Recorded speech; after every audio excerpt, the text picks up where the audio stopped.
আমি শিওর আছি যে আপনি এই ব্যাপারটা আগে জানতে পারেননি। হাই, আমি অনন্যা। তো বিষয় হচ্ছে নমিনি এবং লিগ্যাল এয়ার কি দুজন সেম জিনিস? না, একেবারেই নয়। আপনি ধরুন আপনার ব্যাংকের এফডি, মিউচুয়াল ফান্ড, এলআইসি বিভিন্ন কিছুতে বা আপনার চাকরির ক্ষেত্রেও কাউকে নমিনি বানালেন। এবার আপনি মারা গেলেন, তাহলে কি নমিনি আপনার সমস্ত টাকা পয়সা পাবে? একেবারেই নয়।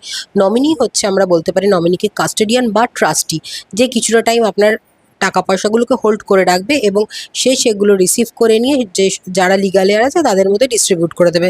এটাকে একটা আমরা উদাহরণ হিসেবে বলি, ধরুন আপনি আপনার ভাই বা বোনকে আপনার নমিনি বানিয়েছেন, কিন্তু এবার আপনি মারা গেছেন। আপনার স্ত্রী বেঁচে আছে, আপনার সন্তান বেঁচে আছে, আপনার মাও বেঁচে আছে। তো আইন অনুযায়ী আপনার স্ত্রী, সন্তান এবং আপনার মা হচ্ছে আপনার লিগ্যাল এয়ার। তো সেক্ষেত্রে আপনার বোন বা ভাই সেই টাকা পয়সার অধিকারী হবে না। তাদের দায়িত্ব হচ্ছে তারা সে টাকাটাকে তুলে আপনার যারা লিগ্যাল এয়ার আছে তাদের মধ্যে ডিস্ট্রিবিউট করে দেবে। ফলে এই কারণে আপনি ধরুন আপনার লিগ্যাল এয়ার বাদ দিয়ে আপনার অন্য কাউকে যদি আপনার টাকা পয়সা প্রপার্টি দিতে চান, তো সবসময় উইল করবেন। Will always granted.